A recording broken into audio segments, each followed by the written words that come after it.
살찐 성인 남녀들이 운동을 하는 프로그램이네요. 많이 힘들어 보입니다.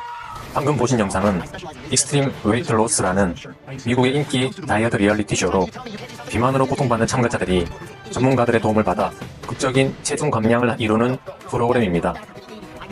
비만 인구가 많은 미국에서 어마어마한 인기를 끌었는데요.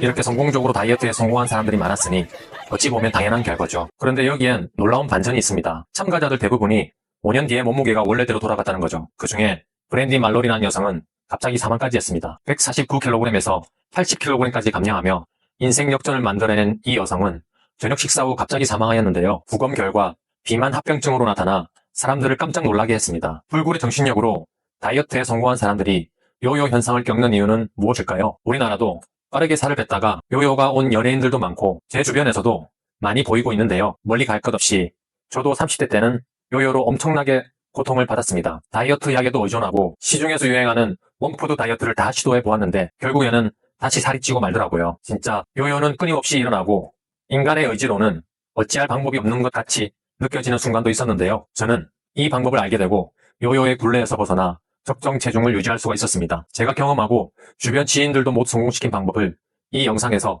상세하게 말씀드릴게요. 여러분은 제가 겪었던 시행착오를 넘어서 더 쉽게 다이어트에 성공하실 수 있으실 거예요. 살을 빼려고 할 때 항상 나오는 단어가 있죠. 칼로리 낮은 식단을 하고 운동으로 칼로리 소모를 하면 체지방이 빠진다. 돼지고기는 칼로리가 높아 칼로리가 낮은 과일을 먹어야 된다.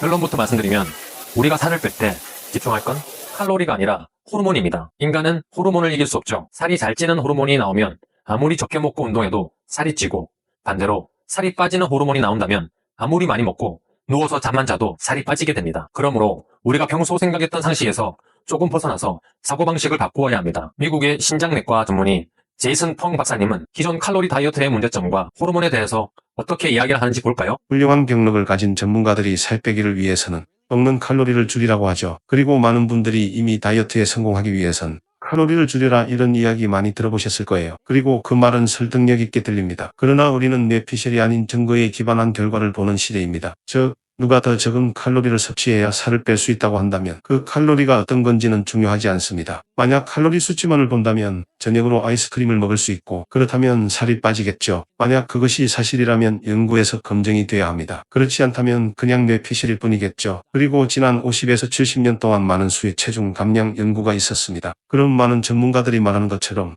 칼로리를 줄일 때 살이 빠진다는 모든 상위 무작위 대조군 실험을 찾아보았습니다. 놀랍게도 하루에 섭취 칼로리를 줄인다고 장기적으로 체중이 줄어든다는 연구 검증 결과는 없었습니다. 0이라는 거예요. 그리고 놀라운 또 다른 비밀이 있습니다. 모든 전문가들이 그 방법이 잘못되었다는 것을 알고 있습니다. 제이슨 펑 박사님은 살이 찌고 빠지는 호르몬으로 인슐린의 중요성을 강조하는데요. 이 인슐린 분비를 획기적으로 낮추어서 살이 빠지게 만드는 식단이 바로 저탄고지입니다. 저탄수화물 고지방을 하게 되면 섭취 칼로리는 엄청나게 늘어나겠죠. 하지만 인슐린 분비가 안 되니 결과적으로 살이 쭉쭉 빠지는 겁니다. 요요도 없어지고요. 제가 19kg 감량하고 20년 넘게 요요 없이 유지하고 있는 비결이 바로 여기 있습니다. 그럼 요요 현상 없이 살이 빠지는 인슐린 다이어트와 저탄고지에 대해서 좀 더 자세히 알아볼까요? 저탄고지 식단은 최근 몇 년간 다이어트 열풍을 일으키며 많은 사람들의 극찬을 받고 있습니다. 탄수화물을 줄이고 지방 섭취를 늘리는 이 독특한 식단이 어떤 원리로 체중 감량을 시켜줄까요? 미국 당뇨병 협회에서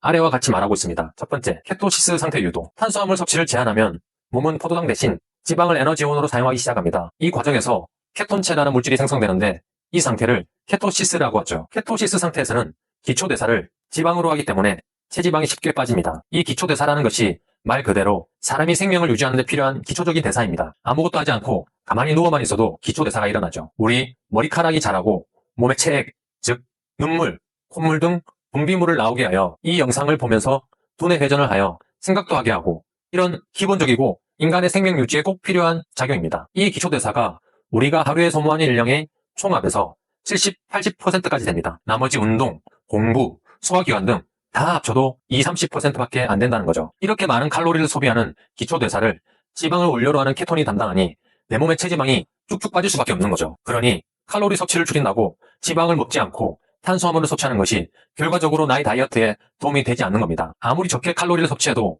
우리 몸의 대사 자체를 바꾸지 않는다면 힘만 들고 살이 빠지지 않은 악순환에 빠지게 됩니다. 미국의 리얼리티 쇼에 출연자들이 몇 년 뒤 모두 원래 체중으로 돌아간 이유도 여기에 있습니다. 처음 효과를 봤던 저칼로리 식단에 몸이 적응하면서 다시 과거의 체중을 되찾게 된 거죠. 두 번째, 인슐린 저항성 개선. 탄수화물 섭취는 인슐린 분비를 자극합니다. 인슐린은 혈당을 낮추는 역할을 하지만 과도하게 분비되면 지방 저장을 촉진합니다. 저탄고지 식단은 인슐린 분비를 줄여 인슐린 저항성을 개선하고 지방 연소를 촉진합니다. 20년 경력, 미국 가정의학과 전문의이자 구독자 300만 유튜버 켄 베리 박사는 필수 지방, 단백질은 있지만 필수 탄수화물은 없다고 이야기합니다. 키토제닉 식단은 탄수화물을 채소로 섭취하는 것입니다. 이것은 아주 중요합니다. 영양소 중에는 필수 지방산이 있죠. 만약 우리가 그것을 오랜 기간 섭취하지 않으면 우리는 아프게 되고 심하게는 죽을 수도 있죠. 단백질에는 필수 아미노산이 있습니다. 혹시 이것을 오랫동안 섭취 못하면 우리는 아프게 되고 결국 사망하게 될 거예요. 인체가 제대로 기능하기 위해선 반드시 필수 지방과 단백질이 필요합니다. 대부분 사람들이 잘못 아는 것 중 하나는 필수 탄수화물이라는 영양소는 존재하지 않는다는 점입니다. 필수 당분, 필수 전분 이런 것은 없습니다. 인간은 단백질과 지방만 섭취해도 충분히 생존이 가능합니다. 그렇게 된다면 오히려 더 건강하고 활기찬 인생을 보낼 수 있습니다. 필수 탄수화물은 없단 말이죠. 그래서 저탄고지 식단은 이 점을 이용합니다. 왜냐면 탄수화물을 너무 많이 먹게 되면 몸에 안 좋은 영향이 오기 때문입니다. 그래서 저탄고지 다이어트는 탄수화물을 매우 제한적으로 섭취하죠. 이건 또 고지방을 섭취합니다. 그래서 저탄고지 다이어트에서 당신은 천연 지방을 마음껏 드실 수 있습니다. 그 지방이 당신의 몸에서 많은 역할을 할 것이에요. 하지만 절대 먹지 말아야 할 지방도 있습니다. 카놀라유, 옥수수 기름, 콩기름, 해바라기 씨 기름 등 화학적 정제 과정을 거친 모든 종류의 가공 기름은 건강을 해칩니다. 건강에 치명적이니 먹지 마세요. 마가린도 마찬가지입니다. 이것은 버터가 아니죠. 인공적인 가공을 거쳐 고체화시킨 후 첨가물과 색소를 더한 트랜스 지방일 뿐입니다. 앞에서 말한 것들은 건강에 정말 안 좋으니 당장 버리세요. 그리고 당신은 올리브 오일, 라드, 아보카도 오일, 버터와 같은 건강에 좋은 천연 지방을 섭취해야 합니다. 이런 지방은 많이 먹어도 건강에 좋습니다. 키토제닉 식단에서는 이런 지방을 먹고 싶은 만큼 즐길 수 있습니다. 이런 지방은 당신의 몸에서 여러가지 좋은 작용을 합니다. 키토 다이어트에 대해 알아야 할 다음 사항은 음식에 관한 것입니다. 키토제닉 식단에서 먹어야 할 음식은 정제된 가공식품이 아닙니다. 이런 것은 가짜 식자재라 할 수 있죠. 정제식품은 영양소가 좋지 않아 키토제닉 식단에서는 추천하지 않습니다. 저탄고지 식단을 위해 당신은 정제식품을 구입할 필요가 없습니다. 저탄고지 세이크, 저탄고지 바 등 저탄고지나 키토라는 이름이 붙어있는 저탄수 고지방으로 만든 가공식품을 살 필요가 없어요. 키토제닉, 저탄고지 다이어트를 제대로 가르치는 사람들은 이런 가공식품을 추천하지 않을 겁니다. 만약 누군가 당신에게 키토라는 이름의 뭔가를 팔려고 한다면 그것은 진정한 키토 다이어트가 아닙니다. 세이크, 바, 영양제 등 가공된 식품을 판다면 그건 진짜가 아니에요. 키토 다이어트는 자연 상태 그대로의 음식을 먹는 것입니다. 만약 당신이 유기농 식자재를 구입할 수 있다면 그렇게 하세요. 하지만 그럴 여유가 없다면 방법이 있습니다. 우리는 적은 예산으로 키토제닉 식단을 할 수 있습니다. 키토 다이어트에 적합한 저렴한 식재료도 많이 있거든요. 각자 감당할 수 있는 선에서 가공되지 않은 식자재를 구입하길 바랍니다. 경제적 여유가 없어도 키토 다이어트를 시작할 수 있어요. 다시 한번 말씀드리지만 $1000의 가공식품보다 $1의 천연 식자재가 훨씬 더 건강에 좋습니다. 계란, 천연 올리브유 등은 그 좋은 예죠. 또한 고지방 식이요법을 하면 인슐린 저항성을 개선하고 몸 안의 염증을 싹 줄여준다고 이야기하는데요. 저도 처음엔 고지방 식단을 하면 몸속에 염증이 사라진다는 말을 믿을 수가 없었습니다. 얼굴에 여드름이 나고 몸에 등드름, 가드름 등을 짜보면 모두 하얀색의 지방 덩어리들이 나왔으니까요. 하지만 다른 대안이 없어 저탄고지 식단을 시행해보니 얼굴에 여드름, 몸에 등드름, 가드름이 싹 없어지는 걸 보니 진짜 내 몸과 밖에 염증이 사라진 걸 경험할 수 있었습니다. 저탄고지 식단을 해서 나오는 케톤 자체가 항염증성 물질이라고 합니다. 물론 여기서 말하는 고지방 식단에는 인위적으로 만든 지방은 들어가지 않습니다. 카놀라유, 옥수수 기름, 콩기름, 마가린 등이죠. 이렇게 가공된 지방을 섭취하면 오히려 몸의 염증을 증가시킨다고 켄 베리 박사는 이야기합니다. 그러니 자연 그대로의 지방을 섭취하시고 내 몸의 염증을 없애보시기 바랍니다. 세 번째, 포만감 증가. 지방은 다른 영양소에 비해 포만감을 오래 유지시켜줍니다. 내가 의식하고 노력하지 않아도 자연스럽게 식사량을 줄일 수 있죠. 단백질과 함께 지방을 충분히 섭취하면 근육량을 유지하면서 체지방을 감소시킬 수 있습니다. 영국의 전문의이자 30만 명의 구독자를 보유한 유튜버 댄 레그 박사는 저탄소 식단을 하면 인슐린, 렙틴, 그렐린 등 호르몬 수치를 낮춰서 배고픔을 훨씬 덜 느끼게 한다고 합니다. 1일 1식만 해도 포만감을 유지하며 생활할 수 있다는 것이죠. 키토 다이어트는 실제로 어떻게 시작하면 될까요? 대부분의 과일과 채소는 제한합니다. 일반적으로 감자나 고구마처럼 땅에서 자라는 녹말성 야채는 다 제한합니다. 콜리플라워와 브로콜리, 양배추, 상추 같은 채소는 괜찮습니다. 탄수화물 함량이 매우 적거든요. 당류가 적은 베리류의 과일 말고는 대부분 과일도 제한합니다. 당신은 스스로의 몸에 맞는 단백질과 지방을 섭취하는 것에 신경 써야 합니다. 이건 역시 당신이 얼마나 육체적 활동을 많이 하는지에 따라 달라질 거예요. 그리고 이런 방법은 저탄수화물 식단과 거의 같습니다. 차이점은 당신이 탄수화물 섭취를 제한하면 그것을 지방으로 대체해야 한다는 거예요. 이 부분을 중요하게 생각해야 합니다. 많은 사람들이 오해하는 부분이 우리 몸의 대사가 케토시스에 들어가게 하는 것은 지방 섭취가 아니라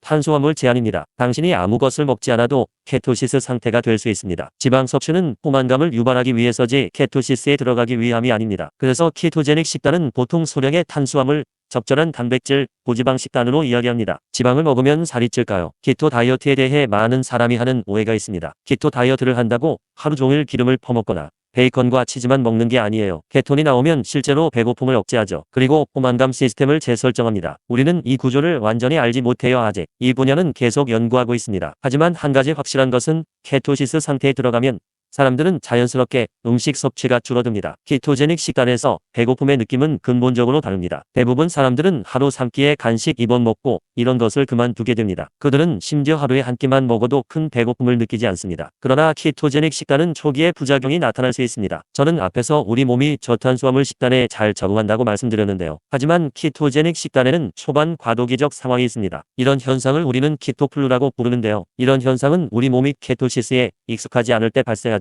대부분 사람들이 케토시스를 경험할 수 있는 유일한 시점은 몸이 아파서 먹을 수 없을 때뿐입니다. 따라서 이 부작용을 미리 알고 그것은 키토제닉이 내 몸에 맞지 않다는 게 아니에요. 탄수화물 제한의 결과로 인슐린 수치가 감소하는데요. 그로 인해 신장은 우리 몸에서 수분과 전해질을 많이 배출합니다. 이런 부작용은 일반적으로 수분과 전해질 섭취로 완화되죠. 저탄수화물 식단과 키토제닉 식단 모두 탄수화물이 적은데요. 그러나 키토제닉은 더 낮기 때문에 더 높은 영향을 미칩니다. 케토시스 상태에 더 빨리 들어가게 되는 거죠. 이 식단은 더 많은 과도기적 증상이 생기지만 관리할 수 있습니다. 키토제닉 식단은 본질적으로 저탄수화물 식단보다 더 제한적입니다. 하지만 좋게 본다면 이러한 특징은 당신의 식단을 더 간단하게 만듭니다. 어떤 사람들은 자신이 케토시스에 진입했다고 확실하게 알길 바랍니다. 그러나 정부가 지난 50년 동안 저지방 메시지를 밀어붙이고 있다는 점을 감안할 때 키토제닉 식단에서 지방 섭취를 사람들이 걱정하는 것은 너무 당연하죠. 저도 저탄고지 식단을 하면서 1일 1식을 오랫동안 유지하고 있습니다. 때때로 점심 약속이 있거나 저녁 약속이 있을 때는 1일 2식이나